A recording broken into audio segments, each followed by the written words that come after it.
E é um assunto que a gente teve até uma conversa ontem com o vice-presidente da República, na questão até do problema que a engenharia vive hoje,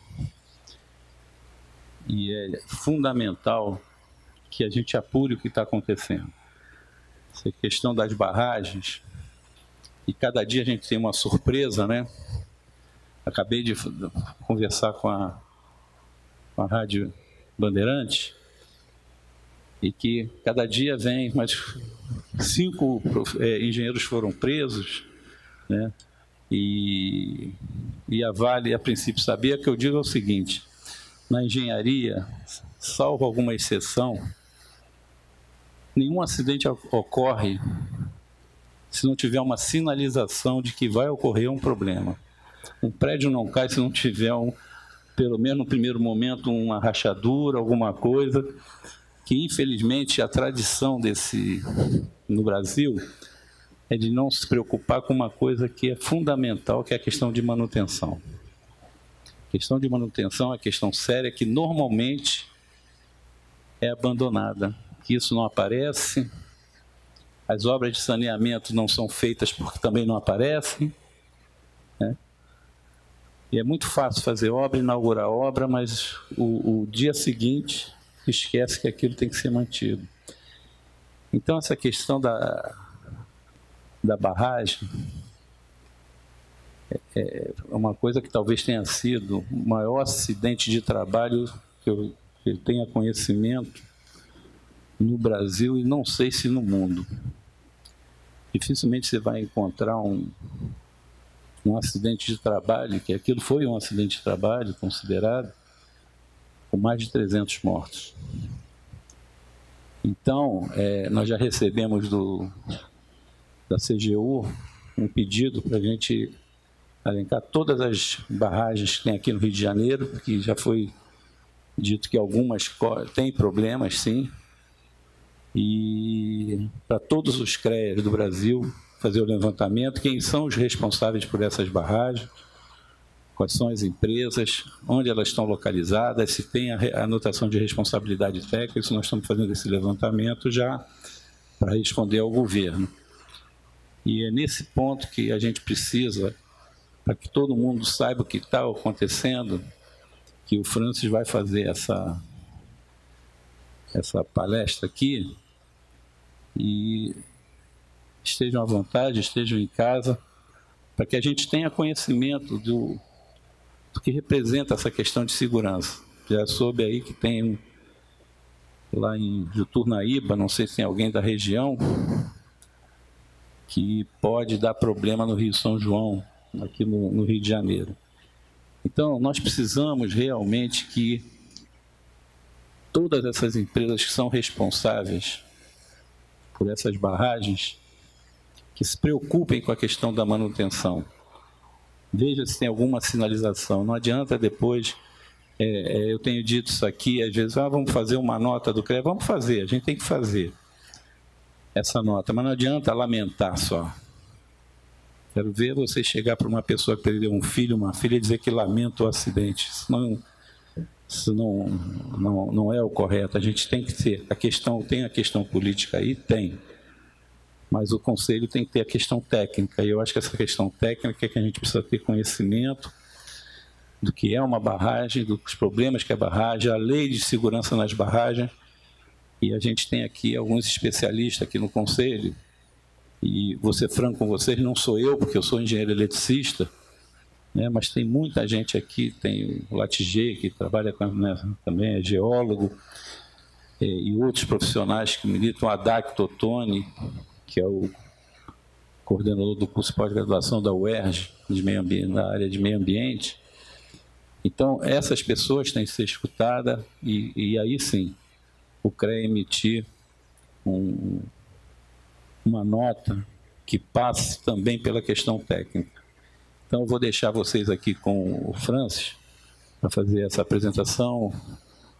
O Francis, além de ser um engenheiro que domina essa área, conhece bem essa área, é o atual primeiro vice-presidente do Conselho, E eu não sei qual é o tempo que você precisa, Francis, para depois abrir para perguntas, né? Porque eu sou daqueles que não gosto muito que as pessoas fazem uma palestra assim de 2 horas e depois 5 minutos para pergunta. Eu acho que a plateia precisa, quem está aqui precisa tirar algumas dúvidas, e eu acho que isso é que é o mais importante, que às vezes pode ser uma coisa muito simples para quem está palestrando, mas é uma questão que às vezes as pessoas têm muita dúvida, então deixar um bom tempo aí para que vocês tirem, façam perguntas, né, e a gente possa amanhã, depois a gente ter um posicionamento realmente uma nota oficial do CREA,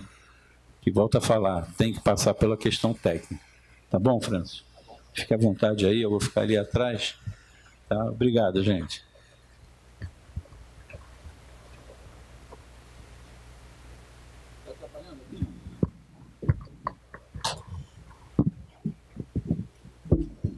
Acho que daqui. Alô?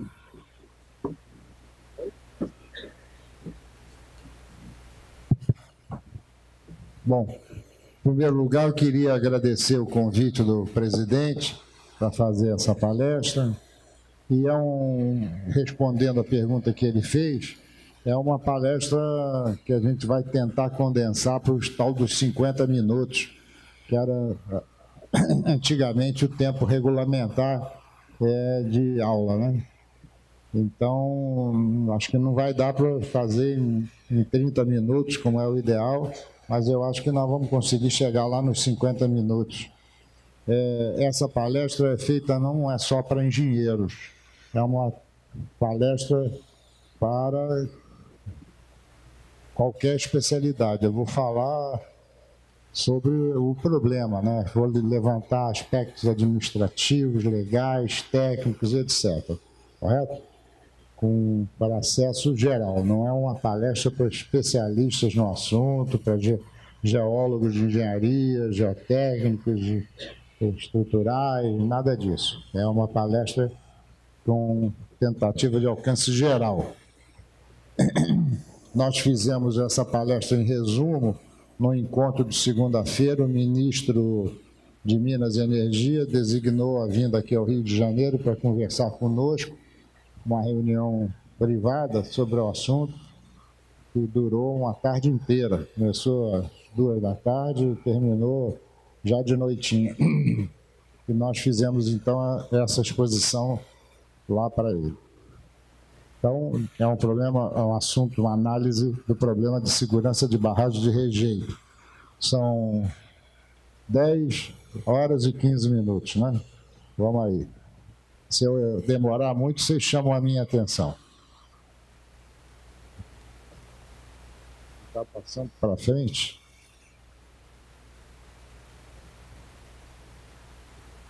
Não está funcionando isso aqui ou eu estou...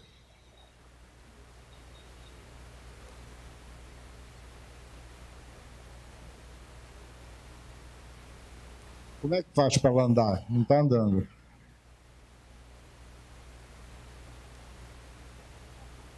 Não tem o técnico ali da...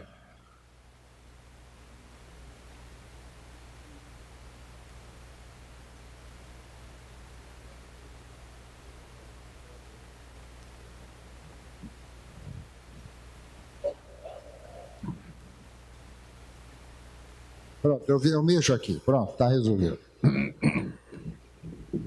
Bom, nós vamos fazer... Acho que nem para o pointer não está funcionando. Será que isso está sem bateria, Angélica?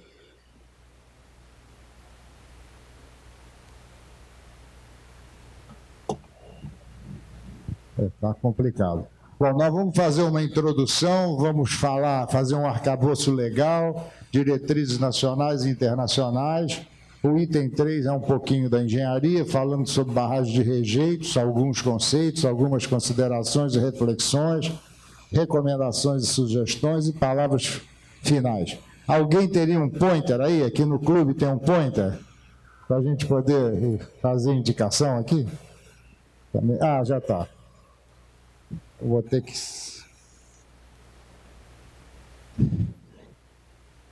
Alguém poderia ficar aqui passando para diante? Vai. Então, porque senão eu tenho que ir aqui, ali, aqui, vai levar 2h30. Aqui está funcionando agora.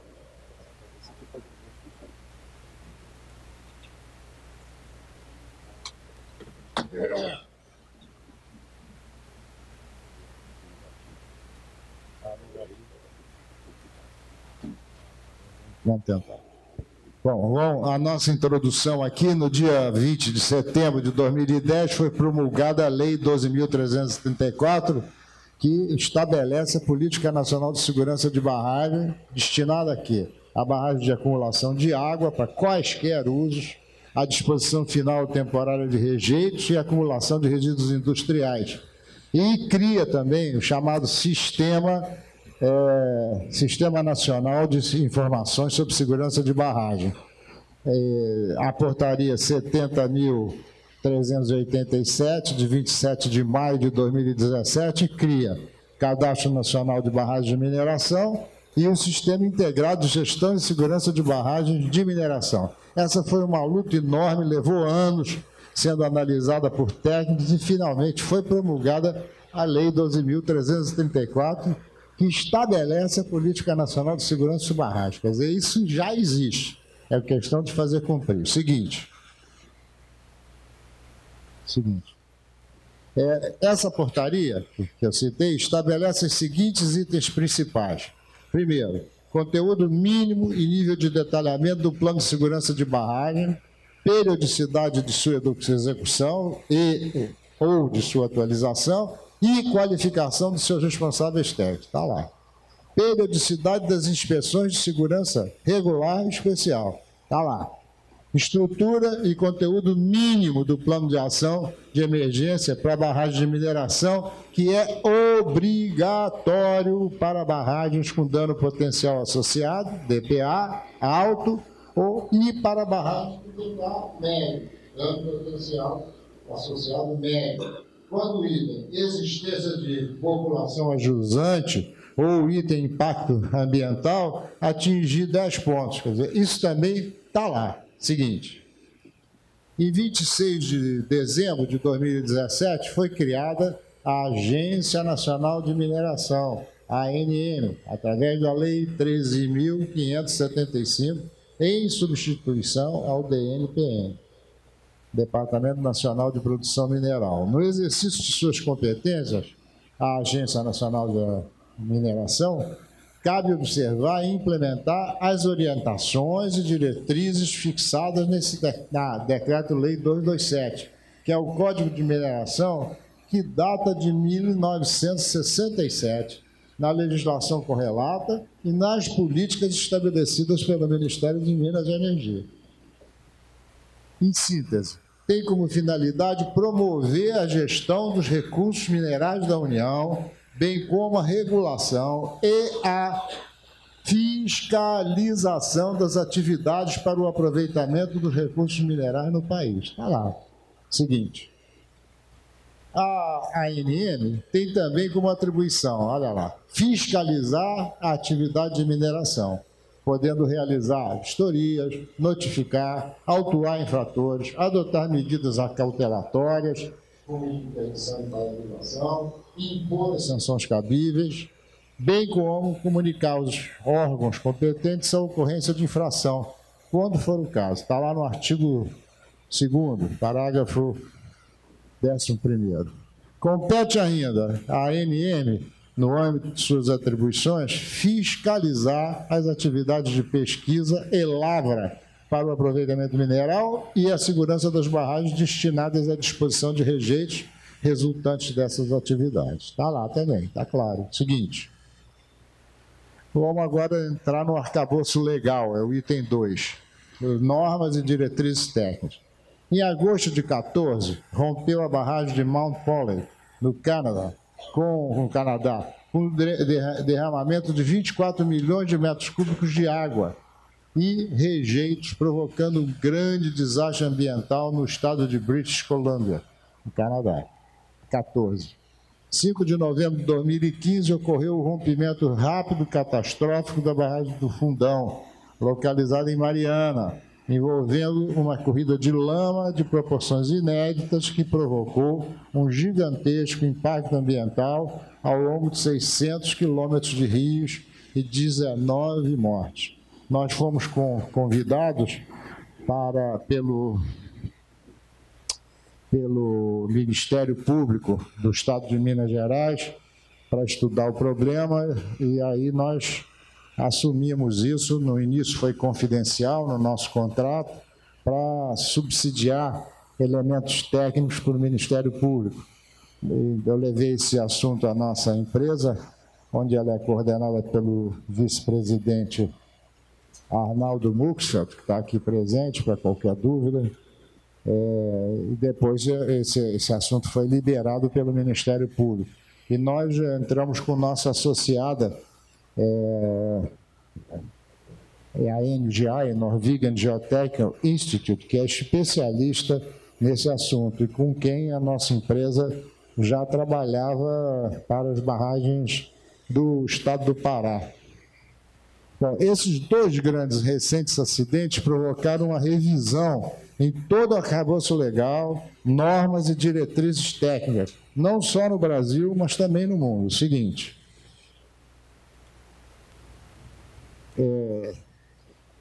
a Política Nacional de Segurança de Barragens.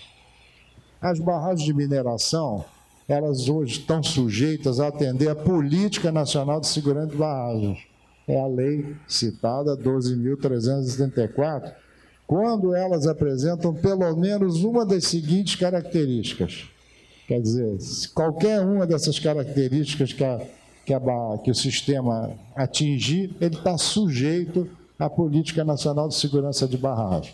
Um deles é a altura do maciço, contada do ponto mais baixo da fundação à crista.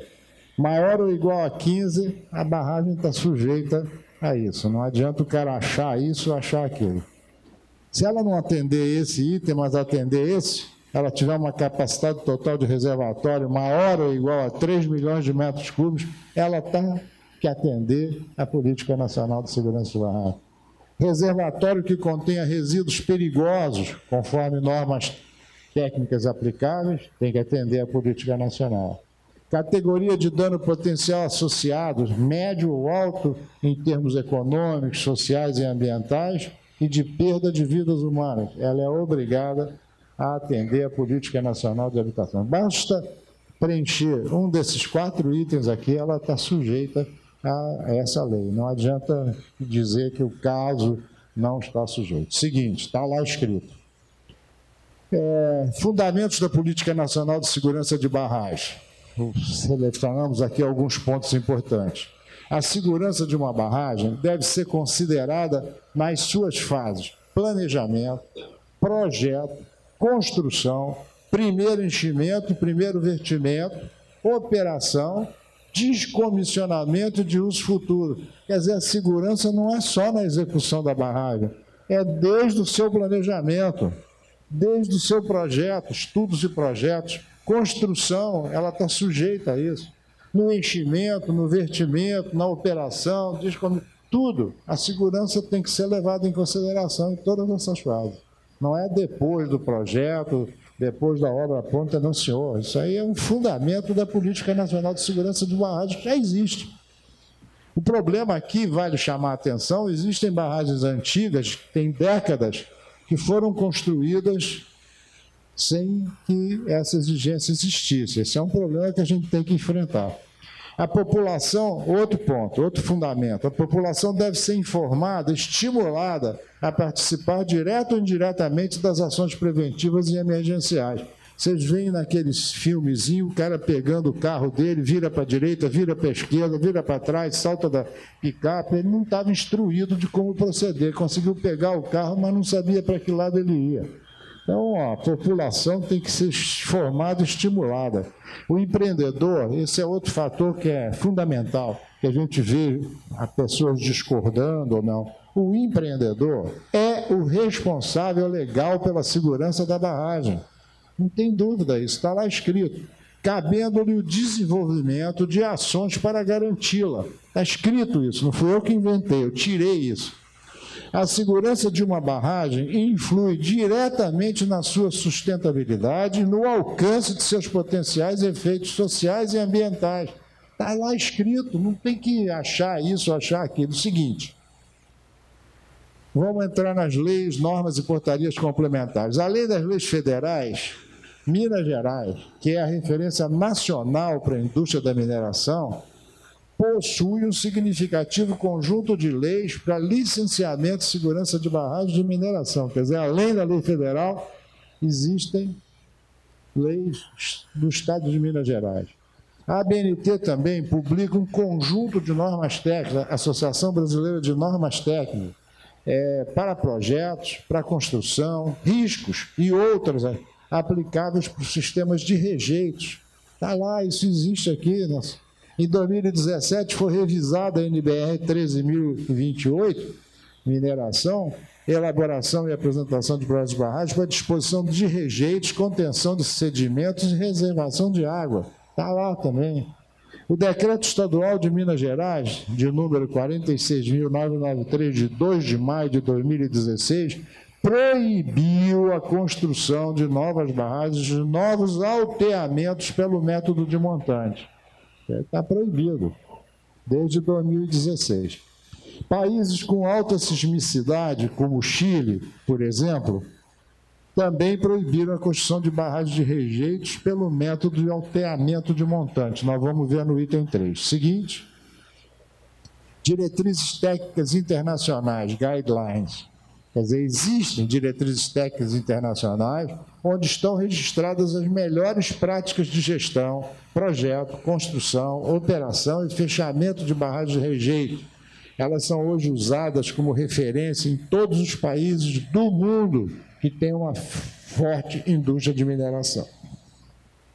São as seguintes as instituições que produzem as principais diretrizes técnicas, que também são usadas no Brasil pelas consultorias qualificadas: The Mining Association of Canada, a Australian National Committee on Large Dams, UNCOLD, e a International Committee on Large Dams, ICOLD. Seguinte. Agora, depois de ter passado por isso tudo, eu gostaria de enfatizar. Primeiro, Canadá, Austrália e Brasil são os maiores produtores mundiais de minérios e, por conseguinte, possuem muitas barragens de disposição de rejeitos de mineração. São casos especiais, os 3 países. O Brasil possui mais de 790 barragens de rejeitos de mineração. 790. Elas situam-se principalmente nos estados de Minas Gerais, Pará e São Paulo. Minas Gerais, só Minas, tem 400 das 790 barragens de rejeito.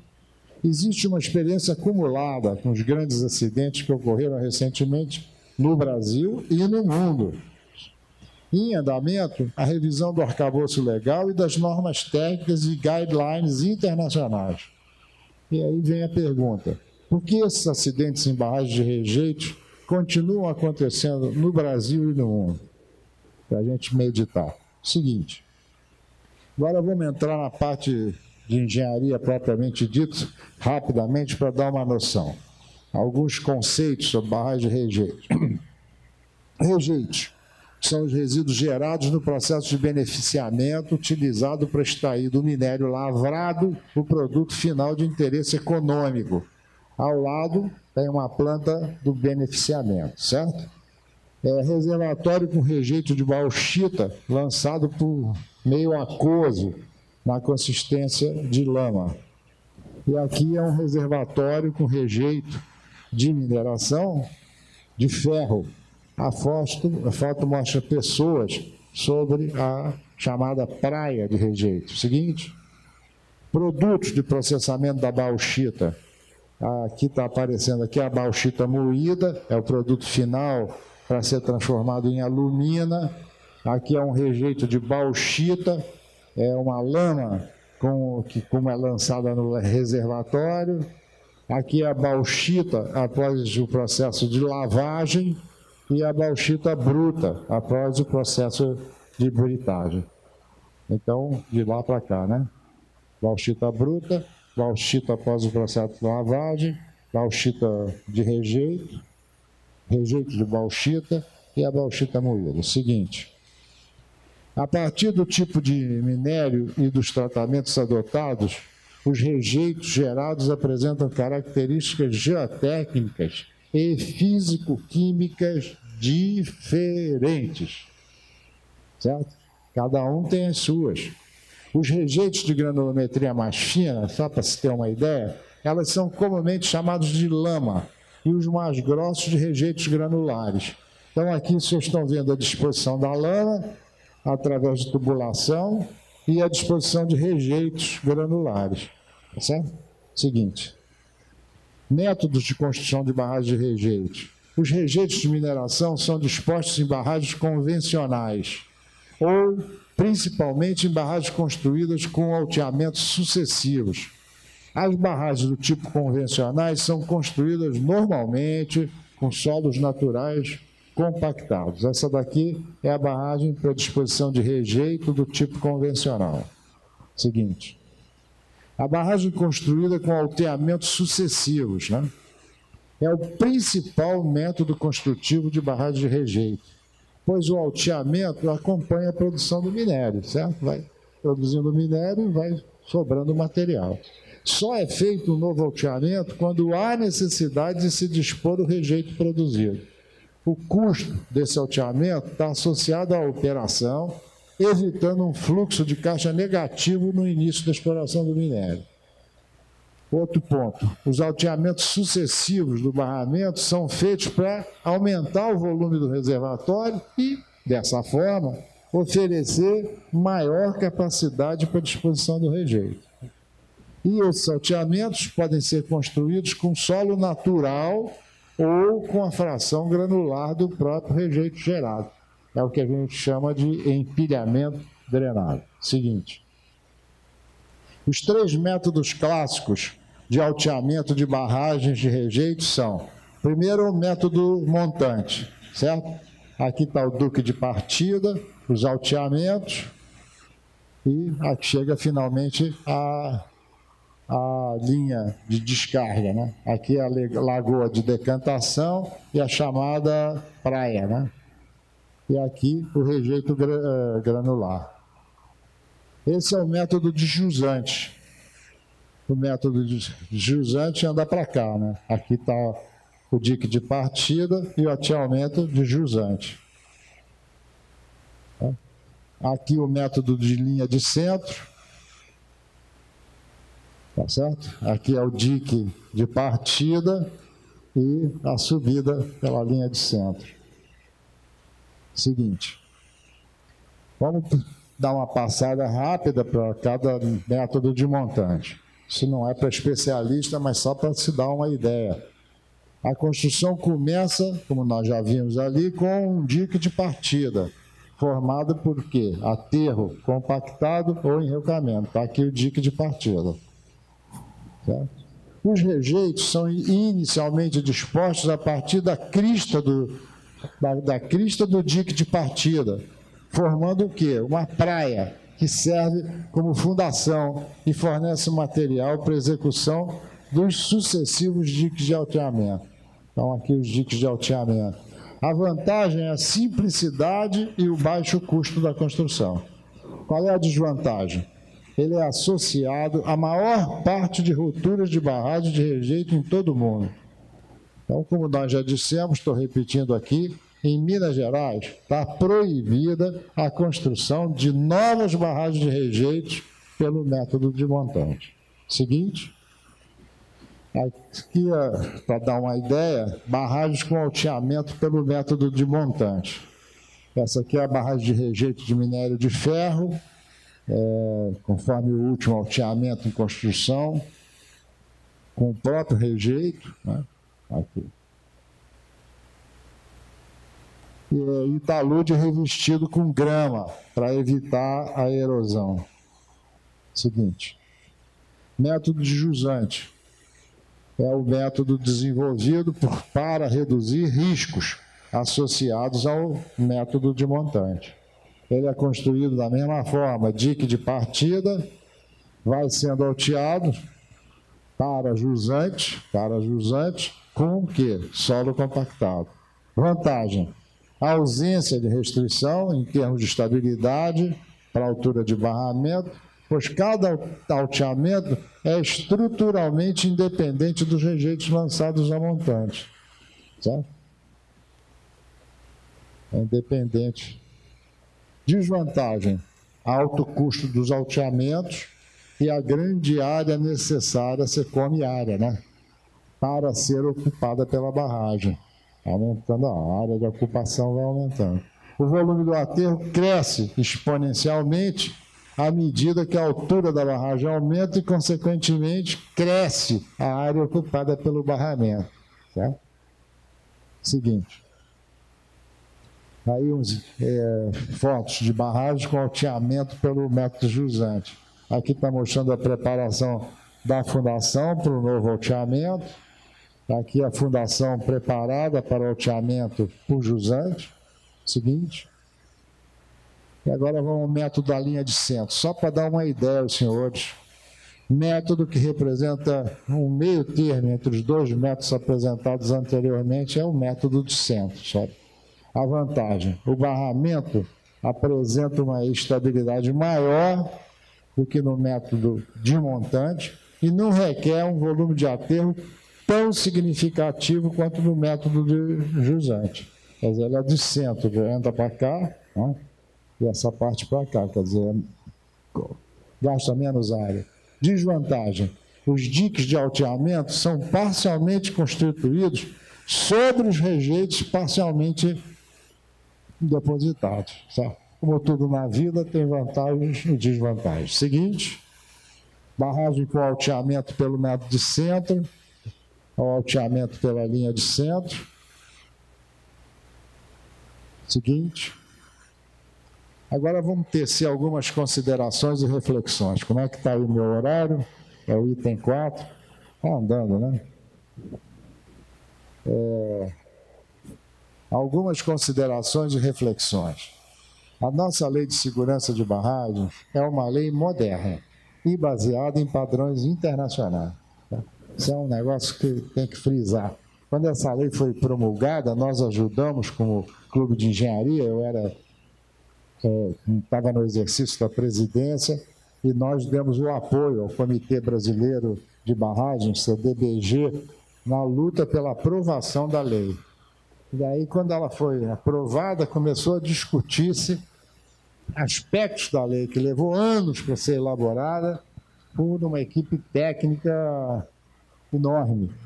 Então, isso eu acho que não existe. Acho que a melhor maneira de você discutir a lei é botar ela em prática, se ela já levou anos para ser elaborada. Então, a nossa lei de segurança de barragem, ela não é antiga, não é uma superada e baseada em padrões internacionais, estou repetindo. Estabelece no seu artigo 4º que o empreendedor é o responsável legal pela segurança da barragem. Ora, está claro também no artigo 4 para discutir quem é o responsável, se é o governo federal, estadual, municipal. O responsável é o empreendedor. Ele é responsável pela segurança de barragens, cabendo-lhe o desenvolvimento das ações para garanti-la. As autoridades podem não ter supervisionado, não ter chamado a atenção, ou ter chamado ele não ter atendido, mas o responsável é o empreendedor, queira ele ou não. Seguinte, a lei, voltando à lei, falamos no 4º, artigo 17, estabelece em seus incisos as chamadas obrigações do empreendedor, dentre os quais eu achei interessante citar. Prover os recursos necessários à garantia de segurança de barragens. Isso é um problema dele. Ele não tem que pedir dinheiro ao governo do Estado, ajuda de não sei quem. Isso a responsabilidade é dele, pela lei. Manter serviço especializado em segurança de barragem é uma obrigação dele, serviço especializado. Providenciar a elaboração e atualização do plano de segurança é dele. Não é do governo do município, do estado, do governo federal, é dele. Realizar as inspeções de segurança previstas é dele, a inspeção é dele. Elaborar as revisões periódicas de segurança e também elaborar o chamado plano de ação de emergência para barragens de rejeito. A responsabilidade do artigo 17 são obrigações do empreendedor. E aqui é um detalhe que nós, engenheiros, devemos pensar, e nós, administradores também, você subcontrata, mas subcontrata entidade especializada. Aqui no Brasil, hoje, o que vale não é o melhor preço, vale o menor preço. Então, a firma não especializada apresenta um preço baixíssimo, o especialista é desconsiderado e o preço real que permite fazer um serviço de qualidade, hoje já não existe mais. A Petrobras se notabilizou durante a sua existência. A Petrobras era o meu maior cliente da minha empresa, respondeu a 60% do meu faturamento, sempre participando de licitações, etc. E a Petrobras sempre exigiu o melhor preço. Ela não liberava o seu orçamento e, primeiro, ela desconsiderava, ela tinha um preço básico delas, dentro dos seus arquivos, e tinha mais ou menos X. Menos de X, mais de X era desconsiderada. Quer dizer, para a parte extremamente baixa ou extremamente alta, ela jogava no lixo, pegava esse meio, na faixa de preço dela. Aí ela analisava a proposta técnica e dava nota, melhor proposta técnica. E aí, então, analisava preço e chamava o prestador de serviço que ele considerava melhor e tentava descer ele para o preço mais baixo das pré-selecionadas. Hoje, você dá preço na Petrobras, você é chamado para arriar o seu preço.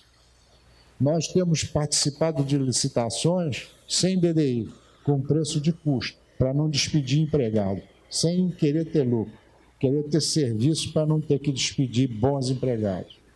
E a gente entra com esse preço. Quando é selecionado, você é chamado para arriar o preço. Então, isso aí tem que ser mudado aí no Brasil. Pelo que me relatou o senhor presidente, no encontro com o vice-presidente da República, eles já estão atentos para isso. Melhor preço é aquele que te permite atender com qualidade e produtividade. Você tem que colocar isso dentro do prazo. Seguinte, aí eu boto essa pergunta aí. Mas por que as barragens de rejeito continuam rompendo, né, com toda essa legislação? E aí não dá para entender pelas seguintes principais razões. Primeiro, a engenharia brasileira de barragens tem reconhecimento nacional e internacional. Engenheiros geotécnicos, hidrólogos, geólogos, técnicos especializados, assim como conhecimento técnico, não faltam no Brasil. Dizer, a gente não entende disso, entende sim. Nós fazemos apresentações de trabalhos no Brasil e fora dele. Pesquisadores também não. Dezenas de teses de mestrado não faltam, né? Dezenas de teses de mestrado, doutorado, são desenvolvidas. Quem começou isso, se eu não estou enganado, foi a PUC aqui do Rio de Janeiro, na década de 80, há quase 40 anos atrás. E, posteriormente, com as renomadas universidades brasileiras, outras universidades, a COP, a Universidade de Minas, né? Empresas especializadas, detentoras de equipamentos e tecnologia moderna, laboratórios geotécnicos e técnicas de monitoramento, ainda estão disponíveis no Brasil. Ainda. Tá certo? Porque a falta de serviço está obrigando entidades a fechar. Então, eu pergunto de novo para cada um pensar. Então, com tudo isso que já tem aqui, por que tudo isso está acontecendo? Seguinte, sabemos que a implantação de um sistema de disposição de rejeitos requer a abordagem de aspectos relevantes relativos à sua segurança, estabilidade, integridade e sustentabilidade em todas as fases de sua vida. Eu já disse isso aqui hoje e vou repetir. Projeto, construção, operação e fechamento. Nós aqui no Brasil estamos lançando projetos sem os estudos prévios, sem estudos topográficos, geológicos, geotécnicos, hidrológicos, e depois, sem projetos, ou com mero projetos básicos, certo? Sem projeto executivo. Existe isso, projeto executivo. É o projeto que permite execução, quer dizer, você licita no Brasil sem projeto executivo. Com um projeto que, além de não ser executivo, não teve estudos para o seu baseamento, né? Então, esse é um problema sério, né? Sério. Sabemos que há barragens antigas. Isso aqui é aquele ponto que eu já citei, que a gente tem que chamar atenção para isso. Barragens antigas, onde não se tem o as-built e a documentação técnica para análise de engenharia. Quer dizer, a gente está sem condição de definir quem é o culpado, mas a gente sabe o que tem que fazer, entrar e estudar. Então, há, portanto, um grande passivo ambiental acumulado há décadas, não é há anos, que leva tempo para sua mitigação. Quer dizer, você não pode fazer assim para a segurança das barragens. Você tem que estudar e algumas você tem que estancar. Nós sabemos também que após os acidentes no Canadá e em Mariana, que eu citei logo no início, e com as mudanças da legislação e diretrizes técnicas, as empresas responsáveis estão em movimento para a melhoria da segurança e integridade dos seus ativos. Elas estão em movimento. Agora é preciso que, nesse movimento, considere a qualidade e não contrate para fazer isso entidades que não são especializadas no assunto, certo? Contrata porque deu o menor preço. Seguinte. Por outro lado, nós podemos fazer algumas reflexões sobre o tema. Vamos lá. Eu vou fazer perguntas para a gente meditar, né? Primeira pergunta. Nós estamos fazendo as verificações de estabilidade das barragens com conhecimento pleno das propriedades e comportamento de solos compactados, ombreiras, fundações e de rejeitos a serem depositados? Isso é uma coisa que pode ser feito por entidades especializadas. Nós estamos fazendo isso, gente? Eu acho que não. Nós estamos utilizando os laboratórios geotécnicos especializados existentes no Brasil? Nós estamos interpretando de forma adequada os poucos ensaios que são realizados? Eu acho que não. Nós estamos fazendo aterros experimentais em todos os projetos. Para quê? Para validação das premissas de projeto? Que eu saiba, não estamos. Seguinte, nós estamos recorrendo às entidades especializadas nacionais que têm competência e qualidade para a execução de sondagens e ensaios in situ, para fornecerem dados de entrada fundamentais para a análise de estabilidade? Não estamos. Nós temos feito o uso da geofísica para identificar possíveis anomalias e falhas no corpo das barragens, na sua área de implantação e na do seu reservatório? Nós estamos fazendo projetos apenas com análises determinísticas, desprezando-se as análises probabilísticas? Aí nós temos ferramenta aberta que não estamos usando. Os sismos estão sendo considerados como fatores de risco para a estabilidade e a integridade das nossas barragens? Dá uma continuadazinha, por gentileza. Próximo. E a fase de operação, com os alteamentos constantes? Vamos agora para a execução. A maioria das barragens para disposição de rejeitos tem características diferentes das barragens construídas pelo método convencional para outras finalidades, como eu já mostrei no item 3 da nossa palestra. Elas vão sendo elevadas de acordo com a operação das minas e das plantas de processo, né? Tem vida atribulada, certo? Com aumentos e reduções de produção, paralisações, mudança na composição de rejeitos e nas velocidades de disposição, chuvas intensas e etc. Seguinte, por essa razão, os reservatórios de rejeitos devem ter suas propriedades geotécnicas determinadas constantemente. Não é aquela que você tem, porque o material mudou as propriedades geotécnicas. Isso qualquer um especialista em engenharia geotécnica sabe que mudou e sabe que tem que ver a do novo material. A areia da praia de Copacabana tem um comportamento diferente da areia da praia lá em Florianópolis, por exemplo. Você não pode pegar no livro e muito menos de materiais reconhecidamente como diferentes. Então, a gente tem que ter novos ensaios in situ, ensaios de laboratório e monitoramento intensivo. Monitoramento intensivo. E não adianta monitorar. Quem analisa, quem recebe os resultados tem que analisar e interpretar. E de qualidade, antes de cada aterramento e durante a operação da barragem. Seguinte, continuamos com algumas considerações e reflexões para ajudar aí a todos nós pensarmos juntos. A manutenção e as medidas preventivas e corretivas determinadas nas inspeções obrigatórias parecem que estão sendo executadas em atendimento às portarias da ANM. Mas são realizadas com a urgência necessária? A instrumentação automatizada em tempo real, que permite tomar as decisões emergenciais a tempo, está sendo instalada por exigência da nova portaria ANM 70389 de maio de 2017.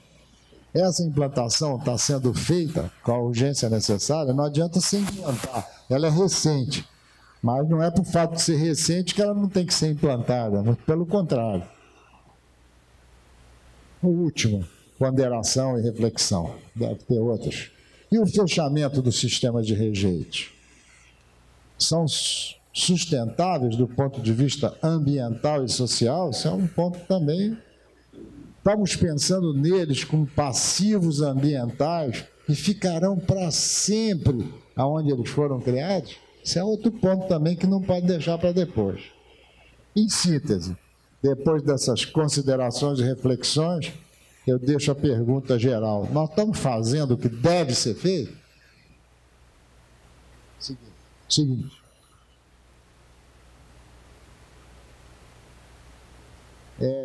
Alinhar a norma brasileira NBR 13.028 aos códigos internacionais. A primeira recomendação.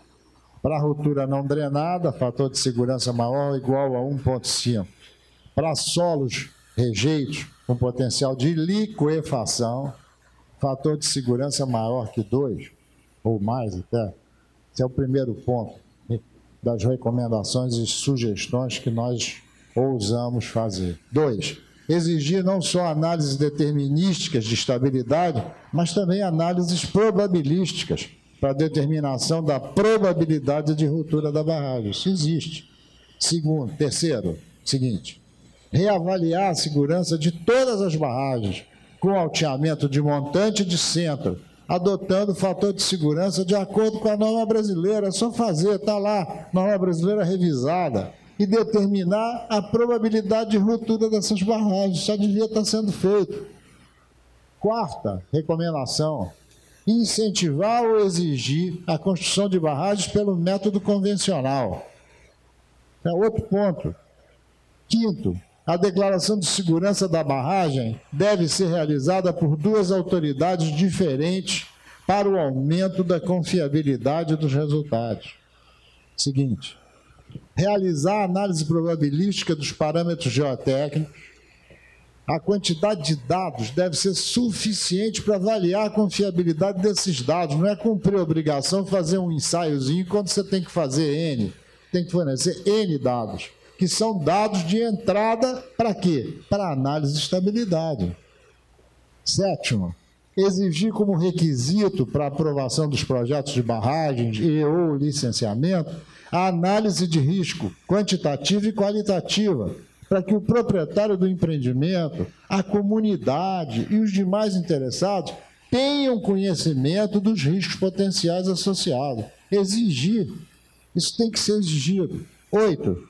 Determinar as características geotécnicas dos rejeitos anualmente, ou sempre que houver mudança das suas características, seja por presença de chuvas intensas, a chuva influi decisivamente, todo mundo sabe, paralisação da operação, mudanças da geologia da lavra, e etc. Seguinte, exigir instalação de instrumentação para monitoramento em tempo real, com transmissão de dados, processamento, análise e interpretação automáticos, com base na carta de risco geotécnico.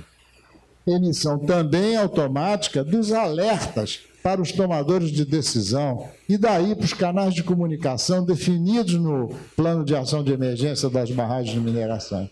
A instrumentação totalmente automática, em tempo real, deve ser um requisito para todas as barragens com dano potencial associado alto, o DPA alto, que eu falei no início, e para as barragens com DPA médio, quando houver população ajusante e ou impactos ambientais importantes. Não pode dizer, pô, ainda tinha uma coisa, população lá embaixo. Não, não dá. Seguinte, planejar, implantar, monitorar e controlar um sistema de gerenciamento de rejeitos, SGR, para todo o complexo minerário. Deve ser contemplado pelo menos os seguintes aspectos. Política para o SGR, matriz de responsabilidade das lideranças, nomeação do Engineer of Record, objetivos, metas e indicadores, procedimentos documentados para o gerenciamento de mudanças, gestão de documentos, gestão de riscos, gestão de comunicação transparente para as partes interessadas. Seguinte, incentivar a implantação de tecnologias para a redução ou eliminação da água dos rejeitos de mineração. Todo mundo sabe que há a influência da água dentro dos rejeitos, como, por exemplo, filtro prensa, filtro tambor, ou a eliminação da água no processo do minério, com uma separação eletromagnética e outros métodos inovadores que não cabe discutir aqui.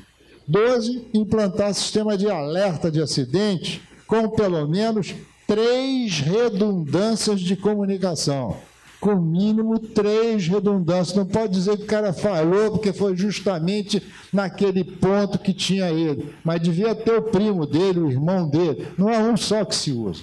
Seguinte, agora vamos finalizar.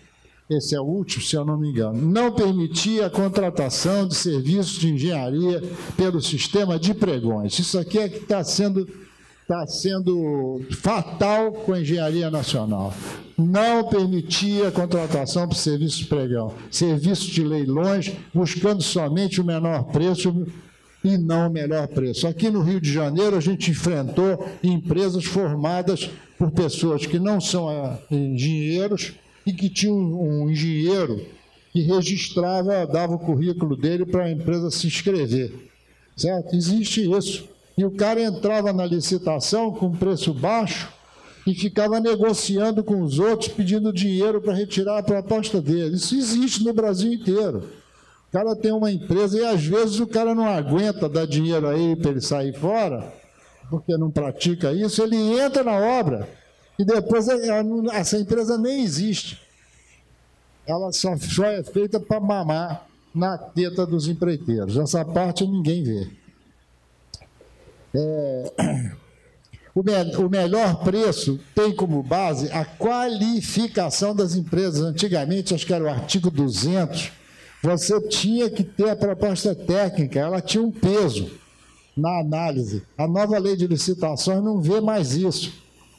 A serem convidadas para as licitações e proposta técnica, olha lá, com peso na decisão do vencedor do certame. Acho que chamava artigo 200 da lei. Da lei federal.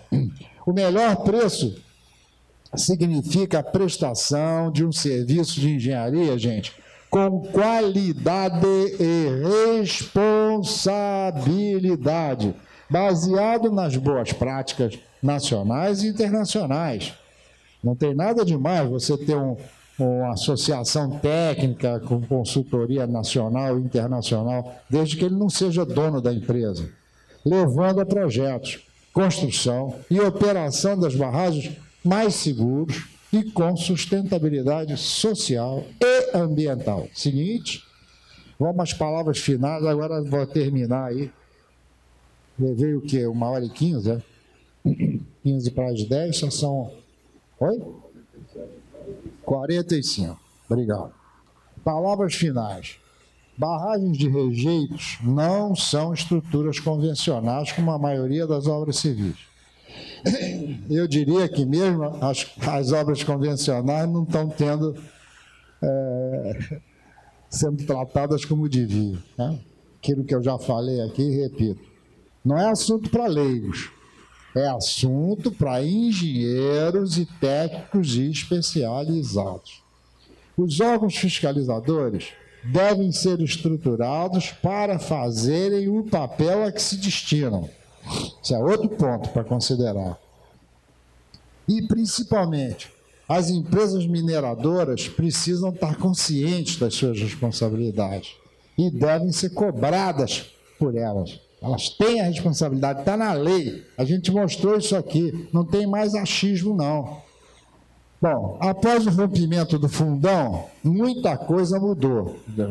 Isso que aconteceu há poucos anos atrás. E as empresas estão se mobilizando para atendimento à nova legislação, e muitas vezes além. No entanto, existem diversas barragens antigas, estou repetindo pela terceira vez, que não atendem aos requisitos de segurança mais modernos. Precisamos estabelecer normas para tratar esse grande problema. Então, basicamente é isso. Eu vou fazer aqui a nossa mesa, convidar o nosso Arnaldo e a nossa Angélica, que são os engenheiros lá da empresa, que coordenam isso. Ele não gosta muito de sentar na mesa, mas, por gentileza. E a Angélica, que são os engenheiros responsáveis por isso, é o nosso vice-presidente, que cuida dessa área, e a Angélica, que estão vivendo isso a cada momento nos serviços, principalmente lá no Pará. Vamos lá.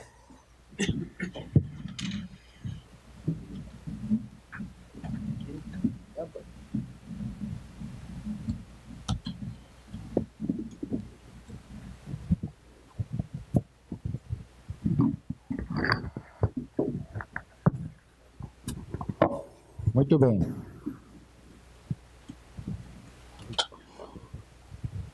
Estamos aí à disposição. Por gentileza, tem alguém para passar o microfone? Que está sendo gravado? Por gentileza, eu peço à pessoa que, antes de fazer a pergunta, dê o seu nome e a entidade que representa, se for o caso. Ele vai lhe dar um...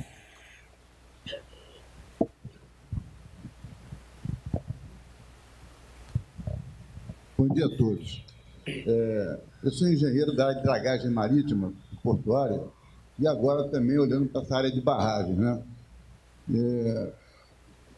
Estive num simpósio de barragem em Ouro Preto no ano passado e o novo presidente da agência de mineração disse que das 790 barragens que estão classificadas pelo TNPM, quando ele começou a inspecionar com 5 gatos pingados, sem dinheiro para gasolina, sem nada disso, encontrou 10 mil barragens, porque era informado só a barragem principal, não as paralelas. Então, isso é uma questão que ele está se deparando com isso, e mesmo assim confessou que não tinha como fiscalizar por falta de recursos. E outra questão que eu queria colocar em relação a sua excelente palestra é que tem outro ponto aí que não compete ao engenheiro, mas que o engenheiro paga por isso. É só ouvir a entrevista do consultor que deu ontem, pela pressão que ele recebeu do empreendedor, e o delegado perguntou a ele: o senhor colocaria seu filho lá? Ele falou não, mandava sair na hora. Então, essa é a questão seguinte: o Brasil de Justiça é lento e o poder econômico, nada contra aí a questão política, mas simplesmente pela pressão de mercado, leva a uma situação que tudo que o senhor falou aí é a excelência da engenharia que ele tem que preservar. Nós temos que ser realistas hoje. Isso existe. Então, eu dou 4 sugestões aqui. A primeira é parar todas as barragens de rejeito, não carrega mais. Segunda, começar a esvaziar e reduzir a carga delas de alguma forma qualquer. A terceira é criar um perímetro de segurança e dali tirar as pessoas. Como o Governo do Campo é um exemplo disso.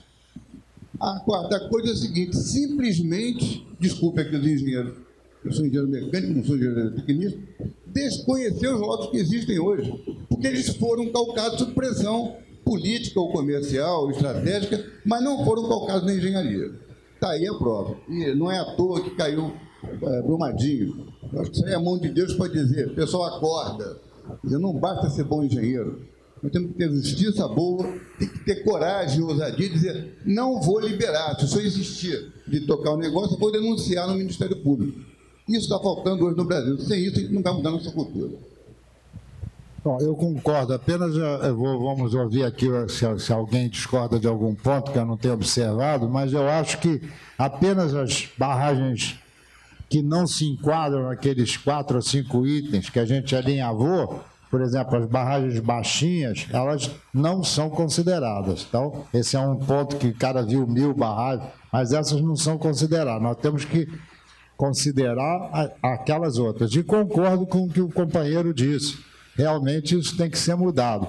Agora, a responsabilidade é do empreendedor. Esse negócio que não tem dinheiro não é válido, porque ele tem que considerar isso quando ele resolveu instalar ali, comprar aquelas minas e etc. Ele que tem que fazer isso pela lei. E realmente não pode ter 4 ou 5 pessoas para examinar essa problemática.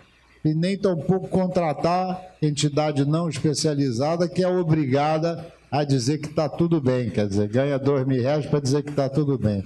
Quer dizer, eu não acredito. Inclusive, esse companheiro é uma pessoa renomada dentro da área de engenharia, quer dizer, eu não acredito que ele tenha assinado um documento técnico por causa disso. Mas você tem razão, acho que isso é que deve ser mudado. O presidente, conforme me contou na reunião que teve com o vice-presidente da República, ele é contra a contratação por pregão, que é um negócio que está dominando aqui a péssima qualidade. Qual não? Microfone, quem é que está cuidando? Vale. Bom dia. Bom dia. Ana Cecília, eu trabalho na Agência Nacional de Mineração. E aí eu queria aproveitar a pergunta dele, embora eu não estivesse na ordem, só para esclarecer algumas coisas. Primeiro, a gente realmente tem um corpo de fiscais reduzidíssimo. Somos ao todo, a imprensa está falando em 35, mas na verdade somos 15. 6 exclusivos para a barragem e 8 que trabalham com barragem e fazem outras tarefas como eu. Isso para o Brasil inteiro.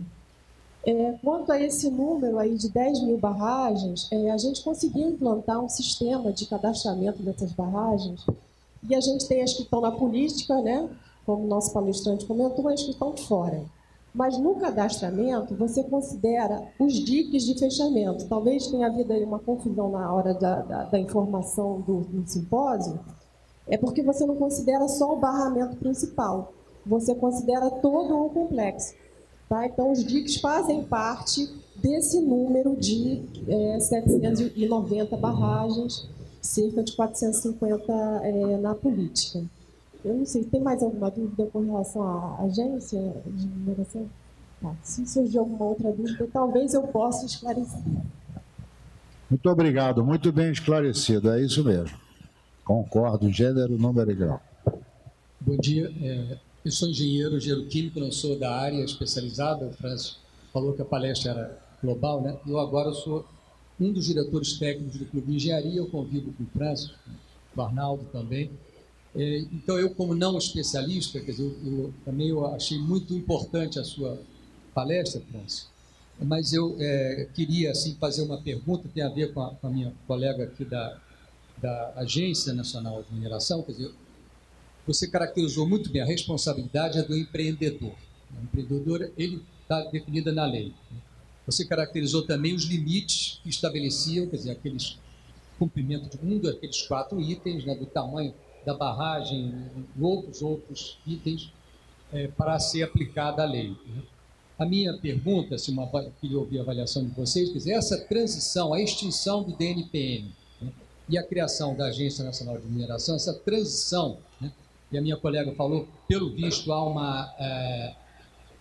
a agência não está equipada, não está preparada para cumprir o papel que a lei determinou. Então, eu gostaria de ouvir, de fato, isso. Seria preciso, então, também, além da responsabilidade do empreendedor, dar condições para ter responsabilidade da agência e também dos órgãos ambientais do Estado. Essa é a minha visão. E a outra questão também da pressão, né? A pressão a gente sempre sofre. Quer dizer, eu trabalhei numa empresa pública, né, do BNDES, a gente sempre tem pressão, e é natural a pressão para tomar decisão. Faz parte da vida do engenheiro. Agora, por outro lado, a gente precisa também ter uma confiança da assinatura técnica, da responsabilidade técnica. Isso é um papel, quer dizer, os conselhos regionais é um espaço que o engenheiro pressionado para não perder o emprego, às vezes, ele tem que ter um espaço para consolidar a sua competência técnica, a sua responsabilidade, a sua altivez como engenheiro. Ele tem que tomar a decisão que ele responde também à sociedade. Então, essa é a minha consideração e minha pergunta. Eu concordo, mas sem cor político-partidária, né? Eu acho que, notadamente, num assunto como esse, a gente tem que tirar a cor político-partidária. Eu estou esperançoso, porque eu me comuniquei com o senhor ministro de Minas e Energia, dizendo a ele, eu presido a Academia Nacional de Engenharia, que eu me colocava à disposição, não só eu, mas para agilizar a nossa academia, o CREA, o Clube de Engenharia. Disse a ele que, para ele considerar isso, se ele achar pertinente, com todo cuidado. E o senhor ministro me respondeu. Eu disse a ele, o senhor fica à vontade, só quero me colocar, não eu pessoalmente só, mas também essas instituições que eu estou coordenando esse grupo e fico à sua disposição. E, se achar pertinente, eu usei essa frase final respeitosamente, que a gente não deve misturar relacionamento com isso, colocando à disposição. Ele me respondeu que agradecia, que achei que eu ter me manifestado dessa maneira e que ele ia me convidar. E, ato seguinte, eu recebi uma comunicação que o novo recém-nomeado secretário de Geologia e Mineração do Ministério estava vindo vindo ao Rio para se encontrar conosco. E aí ele sugeriu a própria academia, o Clube de Engenharia e a Academia Brasileira de Ciências. Então, nós reunimos uma tarde inteira tratando desse assunto. Ele se interessou, eu fiz essa palestra sem o item 3 para ele se interessou e achou que com esse... Ele é um juiz recém-aposentado e está assumindo para tomar essas providências. E nós estamos entregando a ele até amanhã, né, de todos os participantes, as sugestões que a gente tem. Isso vai ser inserido. Agora, nós estamos sendo, pelo menos, ouvidos pelo Ministério de Minas e Energia do Governo Federal. E também o presidente aqui também foi recebido lá dentro. E um dos assuntos que foi colocado pelos presidentes dos CREAs da região sudeste e do presidente do CONFEA foi justamente, primeiro, retomar o desenvolvimento e com qualidade, né? Acho que vai acabar com um pregão, que isso não existe na engenharia. Então, nós temos esperança, esses pontos vão ser colocados. Não sei, tem alguma coisa a acrescentar, Arnaldo? É uma esperança grande.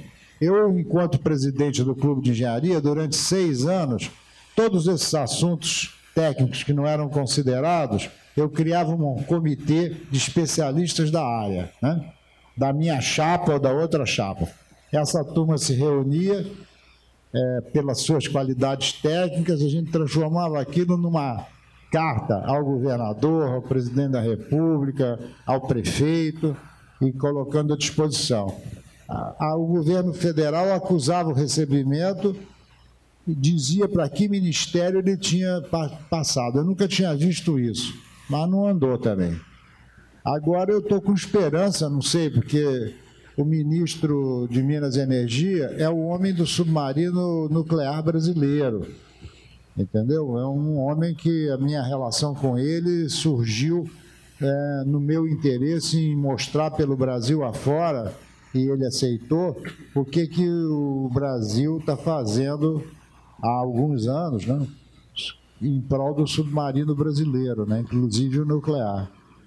E essa relação com esse homem eu conheci, vendo nele, ele não é engenheiro, mas é um homem competente e probo, né? Então eu estou muito esperançoso, quer dizer, já recebemos ontem um e-mail, ontem ou anteontem, do senhor secretário de Geologia e Mineração, agradecendo a reunião que nós tivemos na segunda-feira à tarde e lembrando que ele está aguardando o que ficou combinado de apresentar as nossas ponderações até amanhã. E nós estamos trabalhando de nossa parte com a nossa equipe lá, que é o Arnaldo Angeli, que chefia esse grupo de trabalho, e vamos apresentar. Ok? Estou esperançoso.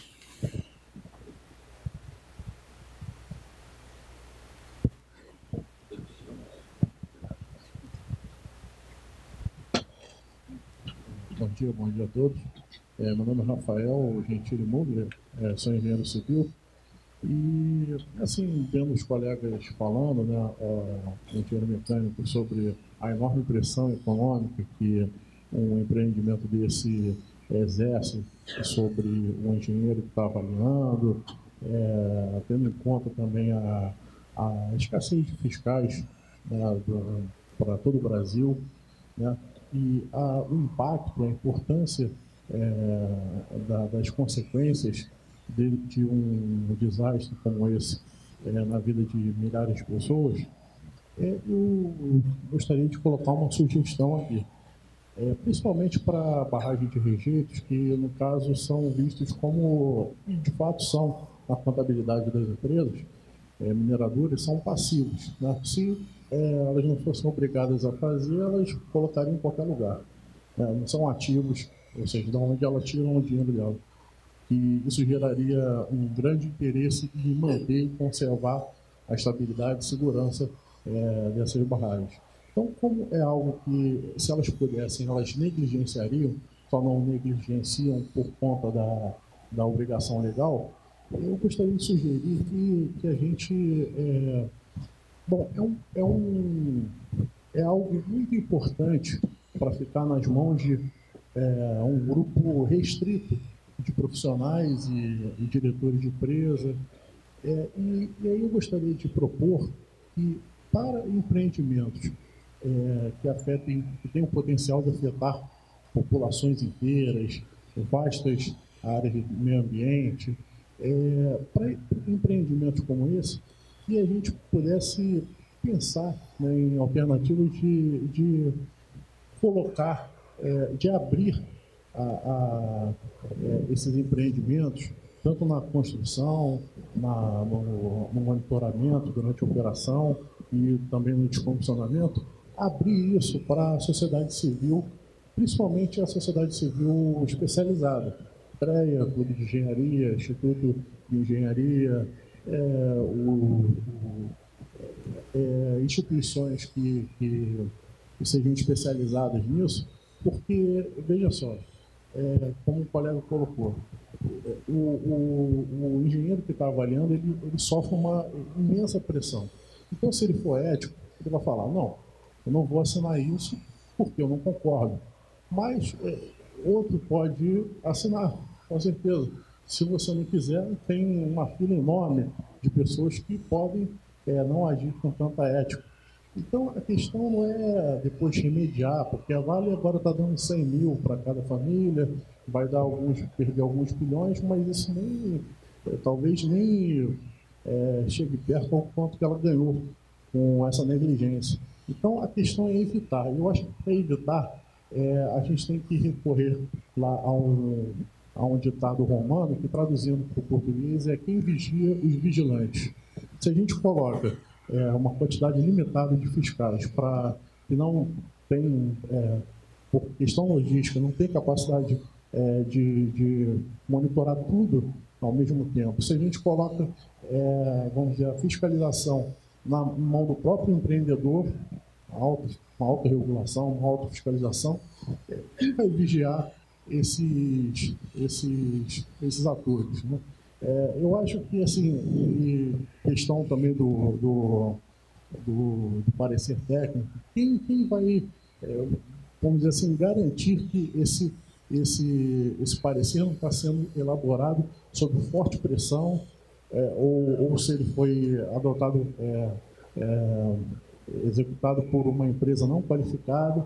Então, acho que a gente teria que pensar numa maneira de abrir esses empreendimentos, né, de grande importância para o controle crivo da sociedade civil. Então, eu vou lhe explicar. Está sendo levado. Nós fizemos uma reunião, CREA, Clube de Engenharia, associações de geologia, etc., foi convocada com antecedência na semana passada no Clube de Engenharia. Essa opinião, nós ficamos até de noite discutindo. O negócio começou às 2 da tarde, não, 5 da tarde, e acabou de noite. E isso foi gravado pelo Clube de Engenharia e foi enviado aqui para o CREA para degravar, né? O termo é degravar, para degravar. E a gente vai tentar transformar aquilo na opinião dos que se manifestaram, levar adiante.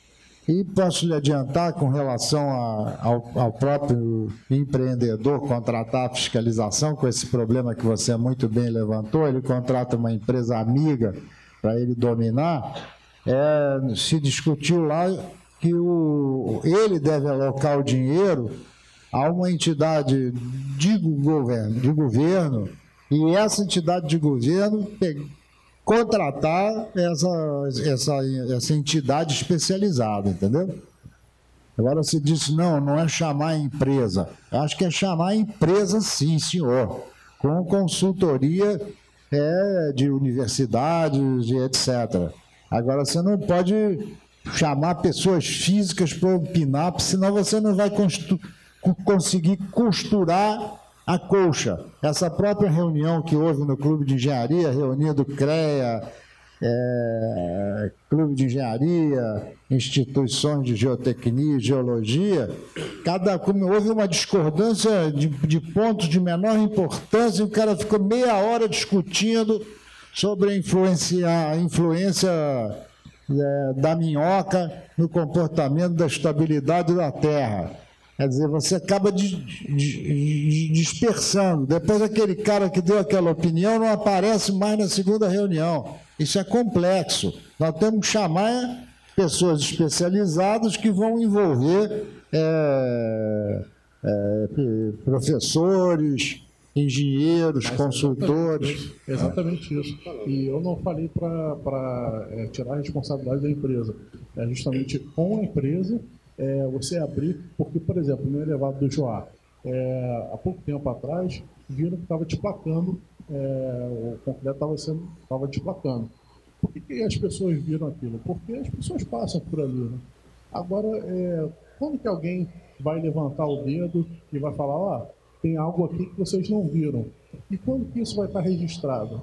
Não tem como, porque as entidades especializadas, a Associação Brasileira de Mecânica dos Solos e tantas outras especializadas, talvez não tenham acesso sistemático nem sejam chamadas para, vamos dizer assim, dar a sua opinião sobre empreendimentos que têm um impacto enorme na vida de populações e no meio ambiente. Só essa é a minha colocação. Fazer só um comentário. Acho que a colega da agência pode ajudar, né? A ANM, a Agência Nacional, tem uma portaria que diz que é obrigatório fazer a verificação do projeto por uma empresa independente, né? Então, se você falou, é feito, não fica só lá dentro do proprietário, do ambiente do proprietário, né? Não é isso? Então, a portaria nova foi publicada em 2017, depois de toda essa questão da barragem do Fundão, né? Em relação à engenharia, eu tenho feito, Eugênio, auditorias para o Ministério Público lá de Minas, né? E, sinceramente, eu tenho visto que primeiro que a engenharia brasileira é muito qualificada, né? E as grandes mineradoras, elas têm contratado gente com experiência para fazer esse tipo de análise, né? A questão de Brumadinho, que é parecido com a do Fundão, né? E, na realidade, essa discussão foi gerada a partir de 2014, com a ruptura de uma grande barragem no Canadá, essa questão de liquefação, que não está resolvida no mundo ainda, né? Hoje, se juntar 10 pessoas que trabalham na área de barragem, né, de consultoria, de projeto, ainda não tem um consenso, por exemplo, sobre a fator de segurança de uma análise determinística, né? Então, você vê no Canadá, na Austrália, no Brasil, grupos defendendo 1,5, grupos defendendo 2, 3, e pessoas dizendo que se você controlar os gatilhos de liquefação, você pode usar 1,1. Não é isso? Eu acho que a agência está acompanhando esse processo, né? Então, é uma discussão muito nova, né? Não que a liquefação seja um fenômeno novo, né? Liquefação, todo mundo conhece a liquefação de muitos anos, né? Tem vários estudos, mas as barragens cresceram muito, né? As barragens cresceram muito. A produção da mineração com os novos equipamentos, ela é muito acelerada. Então, as barragens crescem muito rapidamente. Então, isso é uma discussão que está no mundo, não está pacificado ainda. A gente tem participado dessas discussões em vários fóruns, né? Esses códigos internacionais que o Francis citou, da Uncode e da MAC, do Canadá, eles estão tendendo a chegar ao fator de segurança 1,5 para casos de liquefação. A norma brasileira, que foi revisada agora, 13.028, ela não estabelece fator de segurança para análise não drenada, né? A liquefação é uma ruptura não drenada, né? Isso é um gatilho. A norma deixou por conta do projetista, né? A França está propondo aqui que isso seja novamente discutido, se ela foi lançada em 2017, né? Seja novamente discutida para alinhar com os códigos internacionais. É o que a gente tem defendido nesses fóruns que a gente participa. É só para...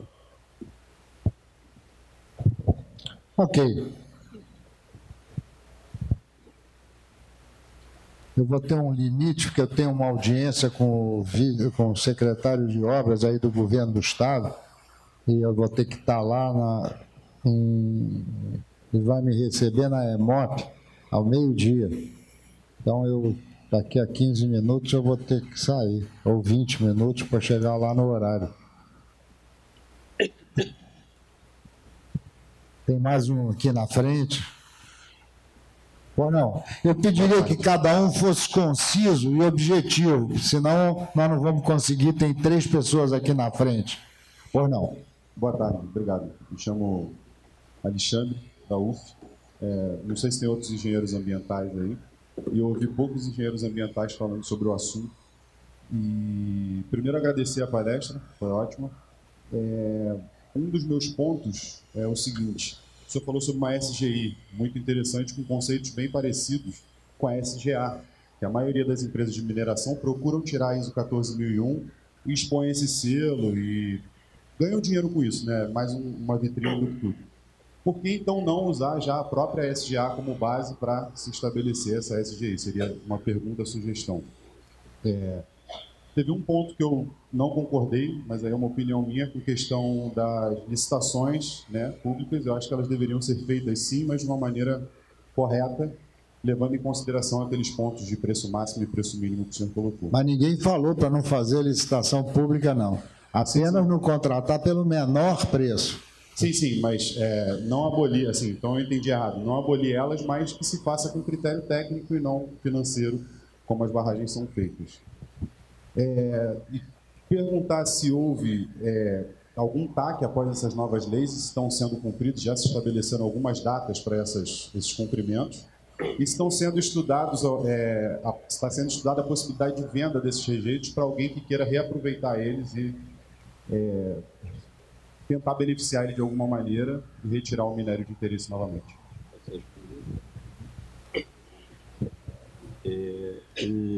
Essa ideia que o França apresentou aqui, tem um sistema de gerenciamento de rejeitos, né? É uma ideia que é nova, está se implantando agora no mundo, né? A gente tem recomendado para, quando a gente faz uma auditoria, por exemplo, tem que ter um sistema de gerenciamento específico para rejeitos, né? É basicamente usando as normas que seguem o PDCA, né? Mais ou menos isso, mas específico.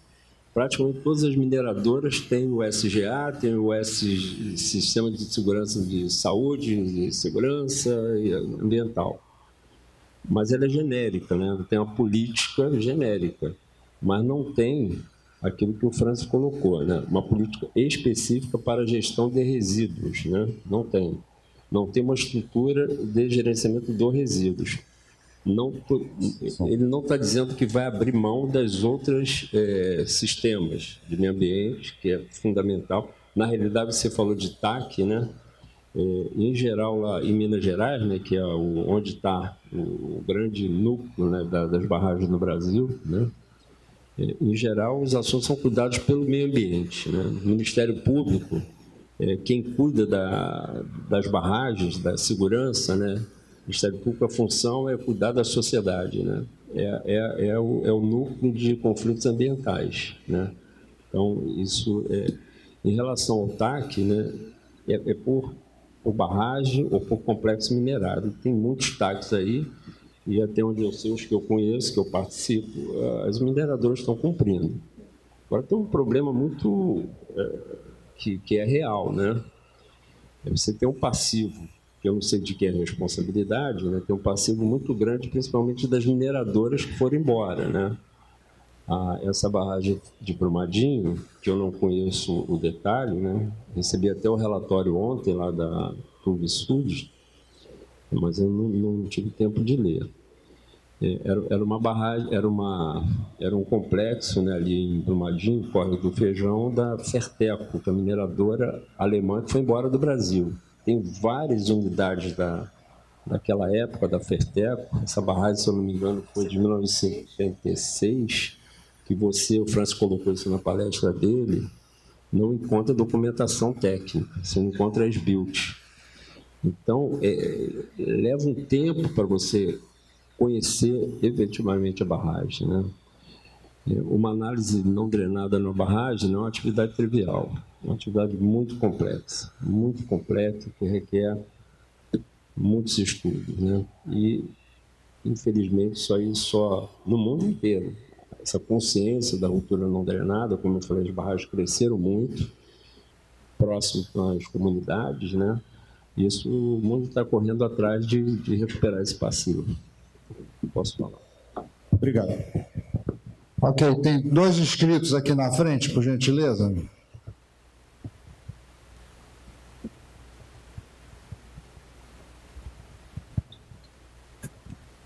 Bom dia. Bom dia. Eu queria agradecer ao CREA pela realização dessa palestra muito interessante, trouxe aspectos importantíssimos aí, né?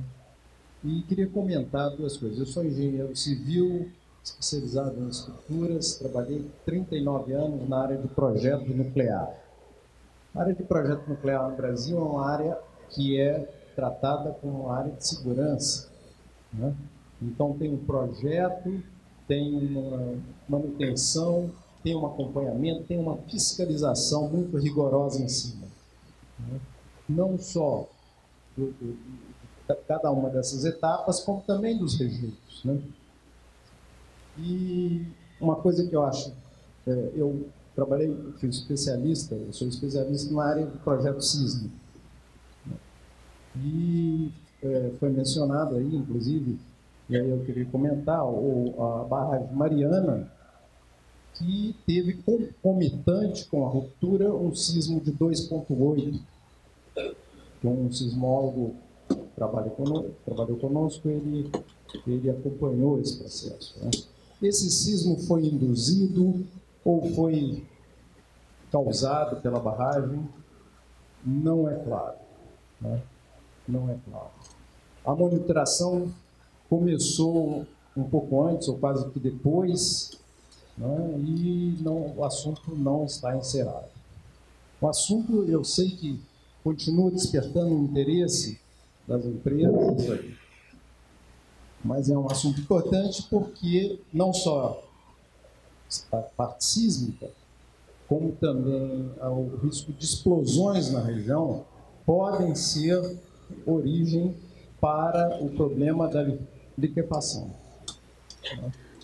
Então, esse assunto é um assunto importante e que eu sei que as empresas estão interessadas, mas não sei a quantas andam. Outro assunto que eu queria comentar é que isso aí também, naturalmente, ainda dentro desse mesmo ponto, eu cheguei a ser procurado num momento aí e a pessoa queria um especialista em engenharia civil, geotecnia, sismologia, geologia. Eu falei, olha, isso não existe. Vocês têm que montar uma equipe multidisciplinar com especialistas para fazer isso. Isso não vai se fazer com um engenheiro. Isso não é assim que funciona. Então, eu vejo um despreparo por parte das empresas particulares, empresas que exploram essa questão. Apesar de eu saber que existem especialistas em energia e tudo mais, mas não tem essa preocupação maior de formar uma equipe grande de diversas pessoas com diversas opiniões. É assim que é tratado, por exemplo, na área nuclear. Vai se fazer um projeto sísmico, você tem que trazer gente de todo mundo, né, de todo lugar do Brasil e do mundo, para cortar essas informações. Um segundo ponto que eu acho importante é o seguinte. A questão maior é que o pretexto da corrupção foi usado para acabar com as empresas nacionais.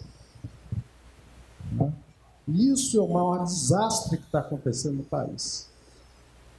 E isso tem por consequência a desestruturação que o professor, que o doutor Bocucian falou, né, no processo de contratação, que passou a ser por leilão, puramente, sem a qualificação técnica necessária. Isso tem que acabar, eu concordo plenamente. Então, essa questão de Estado mínimo, é impossível você ter segurança com Estado mínimo. Isso é uma falsidade que se colocou para a população brasileira. Era isso que eu queria comentar e gostaria de ouvir a opinião das pessoas aqui. Eu concordo em gênero, número e grau. Você tem alguma coisa a acrescentar? Só para falar que a questão do sismo, né, requer estudo, requer monitoramento, né?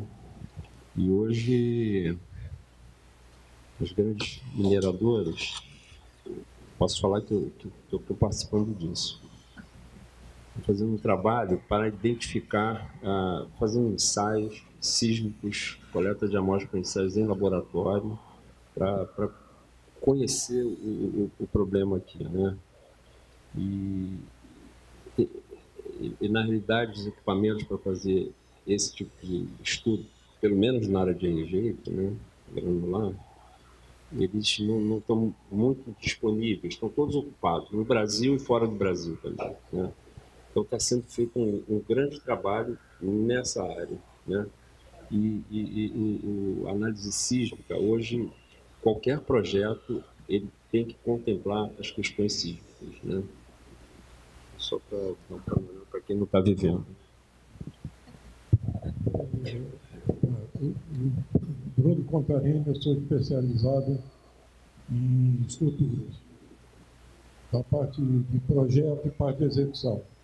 Eu fui responsável, por exemplo, pela execução da ponte Rio-Niterói. Lá nós tínhamos um prazo de 3 anos para fazer a ponte. Então nós não tínhamos essas comissões enormes, resolvendo. Tinha que entregar a ponte em 3 anos, entregando. Tá certo? Então eu estava querendo, nesse negócio aí, eu fiquei assustado. Eu fiz uma barragem na Velha, de 100 metros de altura, barragem de água, de terra. Agora, tinha 14 materiais diferentes, tinha um núcleo impermeável, tinha os filtros, tinha enrocamento, tinha coisa. Essa barragem, para mim, eu acho que de princípio está errada. Essa barragem montante, eu falo como estrutural, ela é errada. Você não pode fazer uma barragem apoiada na lama. Então, ela está errada de princípio.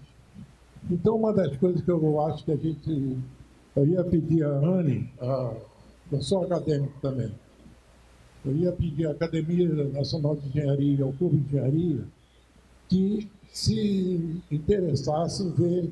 Eu não sou especializado em projeto de barragem, mas eu acho que a gente tem que fazer um estudo para ver essas 100 e tantas barragens, 200 ou 2, que seja, o que a gente tem que fazer para que não aconteça um novo Brumadinho. O que a gente tem que fazer? Tem que fazer uma barragem ajusante, uma barragem que pegue tudo. Nós temos aí, tem uma espada em cima da gente. Então, eu acho que seria a academia ou o clube de engenharia, alguém pegar uns especialistas e dar qual a solução que a gente tem para estas barragens. Eu acho que o que aconteceu em Brumadinho está errado. Estruturalmente, esse sistema de barragem, a opinião minha, pessoal, é errada a solução. Eu me negaria a fazer uma obra dessa. A gente agora, ao mesmo tempo, você se nega, bota um outro para fazer. Então, tem centenas de obras dessas feitas. Eu acho que a gente tem que fazer alguém aí tem que providenciar, ver o que a gente vai fazer com essa espada que a gente tem em cima da gente, dessas outras barragens todas. E aí eu pediria à academia ou ao clube de engenharia que se preocupasse com isso. Tá certo? Eu acho que gostaria que fosse pouca gente resolvendo esse negócio. Porque se fosse na hora que você botar muita gente não vai resolver. A experiência que eu tenho da ponte de Niterói é essa. Lá tinha gente que mandava e gente que obedecia. E eu mandava. Ok? Nós fizemos a obra em 3 anos e está aí até hoje. Tá bom? É só isso. Obrigado. Nós estamos criando lá uma comissão, unindo a academia, a Associação Brasileira de Geotecnia, ao Comitê Brasileiro de Grandes Barragens, e estamos tentando criar esse grupo conciso de especialistas. Exatamente, está em andamento. E esse é um aspecto. Agora, para a gente se pronunciar, nós precisamos de 2 coisas. Primeiro, os elementos, que nós não temos. Não pode ser na base do achismo. A gente precisa, o governo teria que entrar com essa força para conseguir os elementos para serem analisados pelo grupo. E depois essa análise, ela gasta tempo e investigações que têm que ser executadas. Eu acho que o grupo não vai, para não dar um acho que, elaborado por especialistas, precisa de elementos. Então, isso daí é um projeto e tem que ter dinheiro, porque o especialista não vai ter condição de entrar com os homens hora dele, porque ele está precisando disso para tentar sobreviver, né? Estou falando aqui o português claro. Então, um especialista, para dar um parecer, ele precisa de elementos existentes e de um programa de coleta de novas informações, de campo, de laboratório, de topografia e também de uma remuneração. A academia não pode ser remunerada pelo próprio estatuto, mas eu acho que os técnicos envolvidos por isso têm que funcionar como uma empresa, ou uma empresa deve cuidar disso. Aí eu não sei. Um minuto. Só uma complementação. Eu tinha uma turma de uma empresa de projeto, e o que concebeu hoje foi uma aula de engenharia. Não foi para segurança, foi uma aula de engenharia. Eu tinha uma equipe de mais de 130 engenheiros. Eu era dono de uma firma. Hoje nós temos 6 engenheiros. A engenharia nacional está acabando. Eu tenho 6 com trabalho para mais 4, 5 meses. Estou fechando a firma. Então, essa aula de engenharia que nós assistimos hoje, nós temos que fazer um negócio para salvar a engenharia brasileira. O que nós estamos vendo aí... É de acordo. O que nós estamos vendo aí, o Brumadinho é um exemplo. Um negócio que essa tua aula de hoje, para mim, foi um negócio espetacular. A gente tem que fazer alguma coisa para salvar a engenharia brasileira. Vamos caminhar. Eu agora vou ter que me ausentar, porque eu já não vou chegar no horário. Então, se alguém quiser enviar algumas perguntas, alguma posição, já faltam 10 para o meio-dia, eu tenho que estar meio-dia lá. Então, eu queria você obrigado a encerrar e estou pronto para responder essas perguntas e também de receber sugestões, né? Mandando por e-mail, correto? Aqui para o CREA. Combinado? E aí o CREA vai chegar nas minhas mãos, ok? Então, muito obrigado aí por tudo e desculpe ter que sair correndo. Um abraço.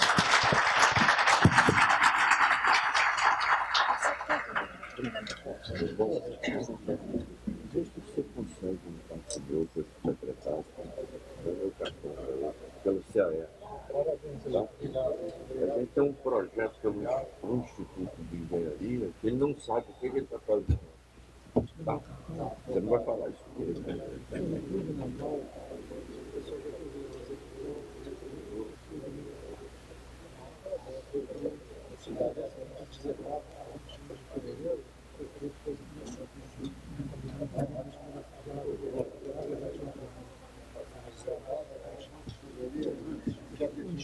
Só um minutinho.